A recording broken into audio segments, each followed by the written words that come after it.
Les Big Pharma, ces leaders mondiaux de la pharmacie, seraient-ils en danger? C'est en tout cas ce que les chiffres pourraient laisser penser. Regardez ce graphique. En 2012, plus de 30% du chiffre d'affaires actuel de groupes comme BMS, Pfizer, Eli Lilly ou Amgen sera menacé par les génériques.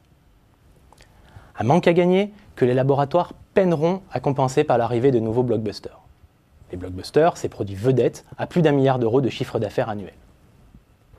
Pourtant, ces 10 dernières années, leurs dépenses de R&D ont doublé. Pourquoi alors les nouvelles molécules sont-elles de moins en moins nombreuses? Une recherche de plus en plus complexe et des contraintes réglementaires de plus en plus drastiques expliquent en partie cet effet ciseau. Vous l'aurez donc compris, les groupes pharmaceutiques sont confrontés à une véritable crise de l'innovation. Mais cette mort annoncée du modèle blockbuster ne sera pas celle des Big Pharma. Car les grands laboratoires ont de la ressource. Ils s'adaptent et déploient de nouvelles stratégies pour remplir leur pipeline. Leur premier réflexe? Racheter les produits les plus prometteurs de leurs concurrents, bien sûr. À cet égard, le cas de Sanofi-Aventis est emblématique. Il faut dire que la concurrence des génériques sur ses produits phares lui a déjà coûté plus de 2 milliards d'euros de chiffre d'affaires en 2010. Notre champion national a ainsi enchaîné en quelques mois une impressionnante série de rachats. Des rachats dans les vaccins, la santé grand public, la santé animale, les génériques ou les biotechnologies, pour finir début 2011 par l'acquisition de la big biotech américaine Genzyme pour 20 milliards de dollars. Deuxième réponse des Big Pharma, rationaliser les coûts et gagner en flexibilité à tous les niveaux. Pour cela, ils se restructurent en interne pour gérer le déclin des activités en perte de vitesse et concentrer leurs efforts sur l'innovation et le marketing. Dans la recherche, l'évolution se fait vers un modèle mixte qui associe la recherche interne et les accords avec des startups ou des laboratoires publics. Dans le développement, la tendance est à l'externalisation croissante des essais cliniques. Dans la production, il s'agit de réaffecter, fermer ou revendre des sites orientés chimie. Et enfin, dans la force de vente, la réduction drastique du nombre de visiteurs médicaux est partout au programme.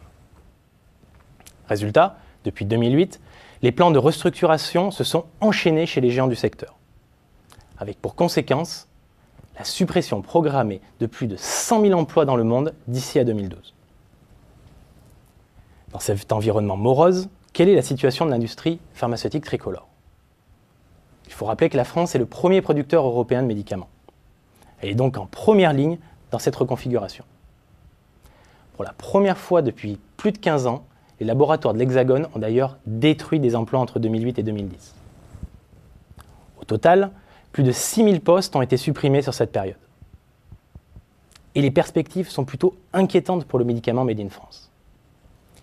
Des perspectives inquiétantes, d'abord liées aux surcapacités de production dans les médicaments issus de la chimie, alors même que les produits d'origine biotechnologique montent en puissance. Des perspectives inquiétantes ensuite, liées au retard justement accumulé dans la bioproduction. C'est en effet aux États-Unis et en Europe du Nord que s'installent la plupart des unités de bioproduction. Des perspectives inquiétantes encore parce que la France accuse un retard dans la production de génériques, la majorité de notre consommation étant importée. Enfin, la France est menacée par l'émergence de nouvelles places fortes de la production pharmaceutique. Des places fortes comme la Suisse, l'Irlande, l'Espagne, des pays où les industriels bénéficient d'un fort soutien aux activités de recherche. Dans un tel contexte, la France a perdu plusieurs localisations de sites industriels ces dernières années. Il faut donc s'interroger d'urgence sur les leviers à actionner pour renforcer l'attractivité et maintenir le leadership de notre industrie pharmaceutique. Car les atouts de la pharmacie Made in France sont indéniables. Premier point fort, l'attractivité de son marché. Même prise en tenaille entre les États-Unis et les pays émergents, la France reste le 3e marché pharmaceutique mondial et le premier européen. Deuxième atout, une forte tradition industrielle dans le médicament et une perception positive de notre environnement à l'étranger. Une perception positive de la qualité des produits fabriqués, bien sûr, mais aussi de la compétence de la main-d'œuvre, de la fiabilité du système de santé ou de l'efficacité du réseau de distribution. Troisième point fort, un environnement R&D très performant, bien que sous-exploité. On peut citer la force de frappe de la recherche publique française, notre excellence en ingénierie, dans les mathématiques ou la physique, la qualité des ingénieurs et des techniciens, ou encore la réputation internationale de certains leaders d'opinion. Tout cela donne à la France un solide avantage sur ses concurrents européens. Enfin, dernier point fort de l'Hexagone, des industriels de taille internationale. Je pense bien sûr à Ipsen, LFB, Pierre Fabre et évidemment Sanofi-Aventis. Au-delà de l'apport économique de ces géants en termes d'emploi, ces acteurs continuent d'investir en priorité en France, et en particulier dans la recherche. Deux chiffres parlent d'eux-mêmes. La France représente 18% de leur chiffre d'affaires mondial, mais 42% de leurs dépenses de R&D. Ce sont ces atouts que les industriels et les pouvoirs publics doivent aujourd'hui transformer en véritable avantage compétitif. Pour cela, il faut une volonté politique forte. Il faut aussi considérer les industries de la santé comme un secteur stratégique pour notre pays. À ce titre, le bon virage semble être amorcé.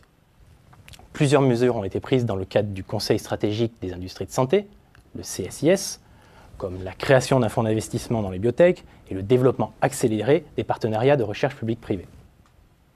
Dans le cadre des États généraux de l'industrie, la santé s'est retrouvée parmi les 5 filières industrielles les plus porteuses. La réforme du crédit d'impôt recherche et le lancement du grand emprunt illustrent aussi cette nouvelle implication des pouvoirs publics dans la santé. Reste une inconnue de taille.